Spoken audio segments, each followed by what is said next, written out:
Good afternoon, everyone. Thank you all for being here. Before I begin, I would like to express my gratitude to all the organizers and our host here in Istanbul, as well to Eva for kindly supporting my participation here. I'm Jorge, and today I will take you to the north and explore how the Spanish monarchy of Philip II came to imagine, describe, and even try to shape the Scando-Baltic region in the late 16th century.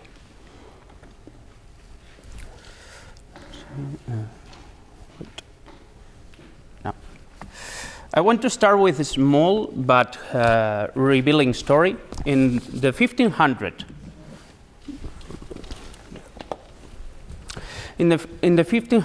a Portuguese doctor named Martim Lopes wrote to King Manuel from Rome, describing an extraordinary 9-year journey. He had tried to reach Asia, but instead he traveled through Central Europe and Russia, sailed the Baltic, crossed Scandinavia, and even reached the Arctic Ocean. In the far north, he found what classical geographers had dismissed as desertic and inhospitable to be full of resources and opportunities. It was, he believed, worth exploring and even open to evangelization. He described the Sami, the native from Lapland, as gentle, semi-nomadic people living outside the known religions, and spoke of abundant forests, silver, and copper, all sold cheaply. While Portuguese and Castilian explorers had spent decades pushing ever farther into the Atlantic and Indian Oceans, their efforts had overwhelmingly turned southward. Few had ventured north beyond Flanders or England. That is precisely what made Martim Lopes' journey so exceptional and why he offered to set down in writing the knowledge he had gathered. His goal was to make this unfamiliar region legible and potentially useful to the Portuguese crown. King Manuel was enthusiastic, yet not such account survived. Maybe it was never written, or maybe it lies forgotten in an archive.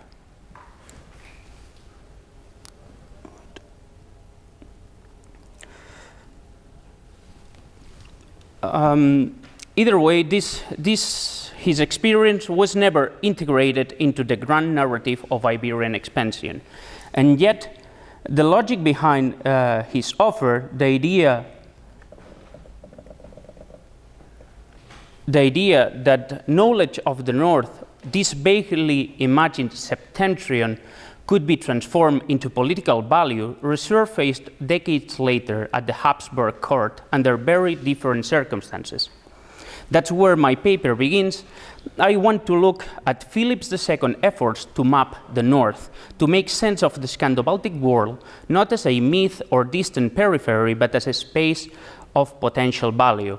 This is not a story of conquest. The Spanish monarchy never held territory in the region, but it did become visible, legible, and politically imaginable through letters, maps, proposals, and above all, through the work of a diverse and often informal array of agents who produce that knowledge. But why the Baltic? By the 1570s and 80s, Madrid was increasingly focused on the Baltic for 3 key reasons.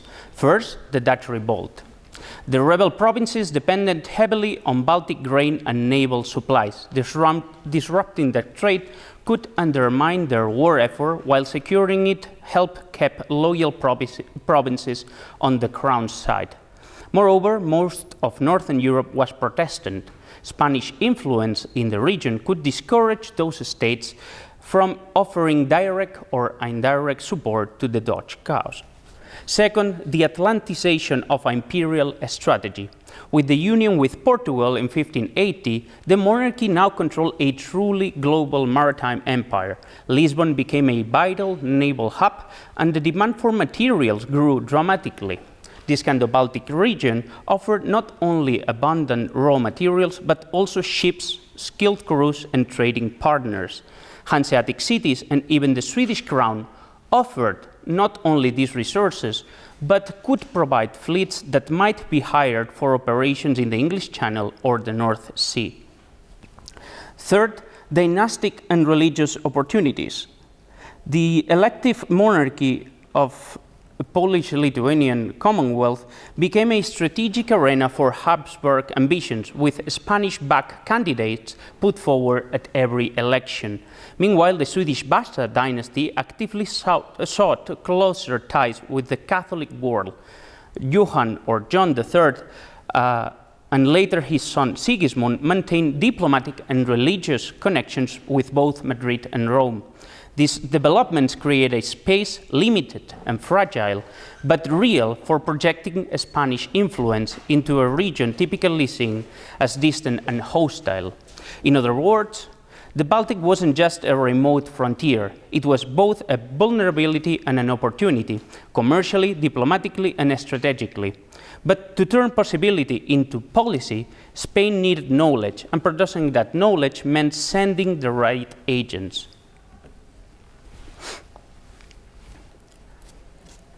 One striking example of this strategy is the mission of Captain Francisco de Eraso to Sweden in 1578. His case takes us from the level of imperial rationale to the lived reality of information gathering. Eraso wasn't a grand ambassador. He was an experienced soldier from the lower nobility, chosen in part because he was fluent in German.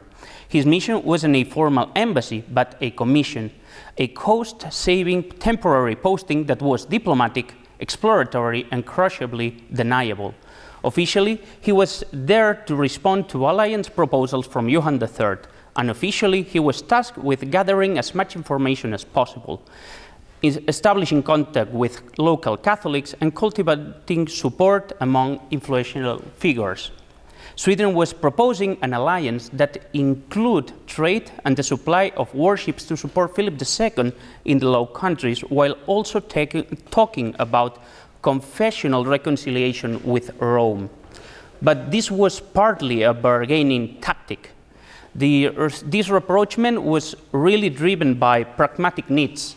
Johann III used Catholic diplomacy as leverage to secure Spanish money, Habsburg backing, and papal favor. Eraso's letters give us an unusually rich window into this kind of early modern intelligence gathering. They are detailed and perceptive, showing how observation could be transformed into a strategy. Beyond high politics, his correspondence offers vivid observations on the landscape, climate, local customs, and everyday life, turning the unfamiliar North into something not only knowable, but thinkable in Mediterranean terms. Eraso's reports are the most detailed Spanish accounts of Sweden and the Baltic in the 16th century. They didn't just collect raw facts, they helped turn what had been a distant and unfamiliar region into something the Spanish court could actually visualize, evaluate, and plan around. He surveyed Sweden's resources in real detail, looking at the kingdom's capacity to supply materials so critical to Iberian naval power: masts, tar, timber, copper, iron, and even cannon ships and crews. He inspected harbors, judged local shipbuilding capacity, and estimated cost and logistics. But he also paid attention to other commodities. He noted the abundance of high-quality furs and the trade in moose hooves, believed to have medicinal properties.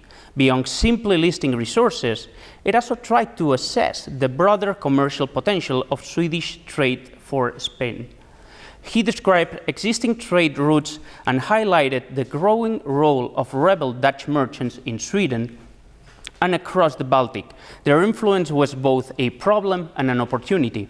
While their presence hurt Spanish interest, it also made many Baltic merchants more willing to consider collaboration with the Spanish king as a way to counter this unwelcome competition. Eraso's reports also provide essential political and diplomatic intelligence, offering Madrid an insider's view of Swedish court politics.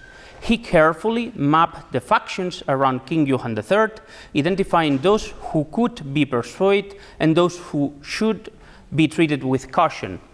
He reported on the influence of key figures like Princess Cecilia Bassa, who actively offered her support for Spain, while at the same time he warned about the king's brother, Duke Karl, who played both sides, offering his services to Philip II while also maintaining strong business ties with the Dutch. It also highlighted the diplomatic maneuvers of rival powers like France and the Dutch rebels, both determined to block any Spanish-Swedish alliance. Beyond the internal politics of Sweden, his reports also covered general Baltic affairs. He wrote about the Livonian War, the balance of power in the region, and the ongoing rivalry between Denmark and Sweden. The Spaniard paid close attention to the religious and cultural landscape of Sweden, knowing this was one of the most critical aspects he was expected to survey for Madrid. He described Johann III's efforts to steer Swedish religious practice toward Catholic models, while still maintaining enough Protestant elements to keep local elites on side.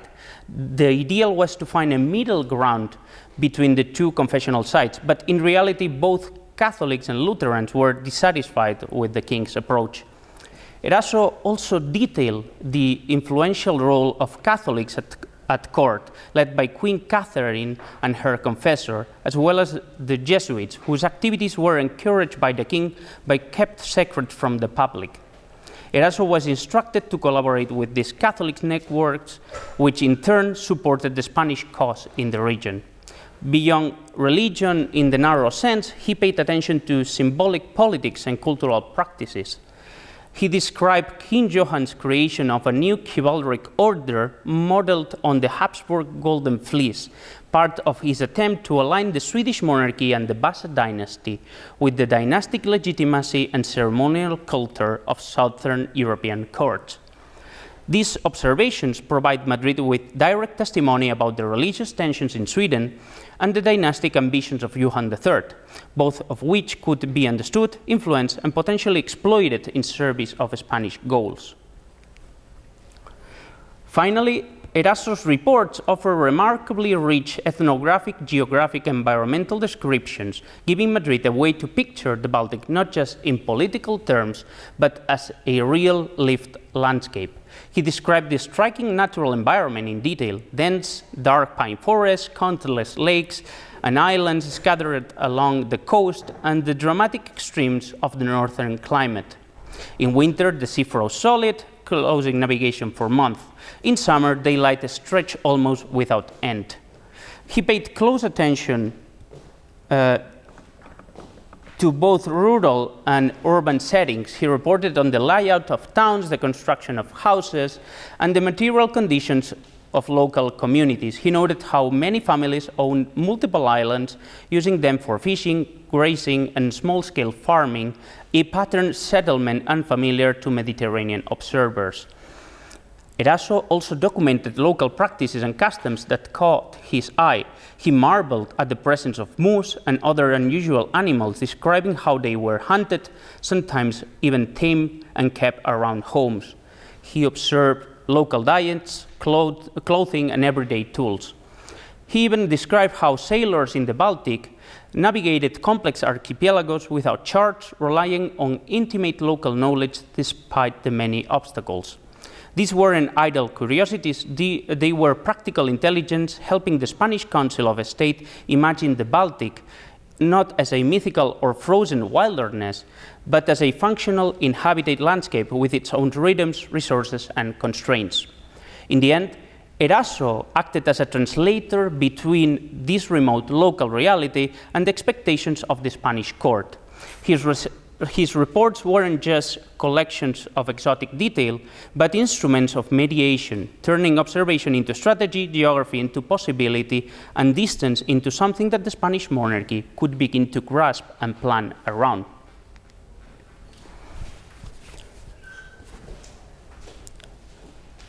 Eraso's mission was the most richly documented case, but he was far from alone.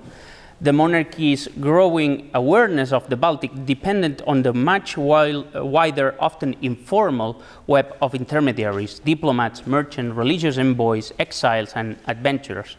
Many of these actors weren't official royal servants. They operated independently with their own goals, seeking protection, recognition, or just money and funding. Yet their reports, proposals, and schemes fed directly into Madrid's evolving geopolitical imagination. Jesuit envoys were among the most effective of these channelers. Figures like Antonio Posevino, active in Sweden, Poland, and Muscovy, reported primarily to Rome, but also relied intelligence to the Spanish king. Others, such as Germanico Malaspina and high-ranking churchmen like Cardinals Jerzy Radziwiłł and Enrico Caetani, provided crucial insights into confessional politics, princely courts, and the shifting realities of lands beyond the Holy Roman Empire. There were also dynastic intermediaries with their own ambitions, Princess Cecilia Vasa or her nephew Prince Gustav. The latter, living in exile, dreamed of reclaiming his father's throne with Habsburg support. Military adventurers proposed bold schemes, from Ander Loric's plan to conquer and split Denmark to Pontus de la Gardie's offer to put Swedish Estonia under Spanish protection. These plans were often unrealistic, but they revealed the symbolic weight Spain carried as a power seen capable of reshaping northern affairs. Beyond local actors, Spain also relied on its wider Habsburg network in the Dutch and German lands. Agents in Brussels, Prague, and Vienna served as a key relay points, mobilizing contacts, gathering news, and coordinating with the Austrian branch when opportunities emerged. Finally, Poland-Lithuania became the main theater for sustained Spanish diplomatic activity in the Baltic. Its elective monarchy offered repeated openings for influence during royal elections. Even when Spanish-backed candidates failed, these campaigns allowed Madrid to test alliances, cultivate clients, and gather vital intelligence about the wider north. To conclude, many of Philip II's initial ambitions for the Baltic did not come to fruition. There was no expulsion of Dutch merchants, no alliance with the Swedish, no Habsburg king on the Polish throne, Augsburg never became a Spanish naval base, and Estonia never turned into a protectorate. But what matters is that these things were imagined. The monarchy mapped the septentrion, gathered reports, funded missions, and weighted plans from Stockholm to Narva, from Danzig to Copenhagen and Gothenburg. Under Philip II, the North became thinkable, and from then on, it was part of the Spanish monarchy's strategic horizon. By the turn of the century, the Hanseatic League had become a reliable Spanish trading partner. Lasting dynastic ties had been forged with the Catholic branch of the Basa dynasty, paving the way for a military and political alliance with Poland-Lithuania. Spanish presence in the Baltic was never imposed by force. It was invited, negotiated, feared, imagined, and proposed. It emerged from a dynamic interplay of interest and from a decentralized, often contradictory flow of information. Yet collectively, these agents and intermediaries helped the monarchy picture the North, not as a mythical cold periphery, but as a real, legible, and knowable frontier.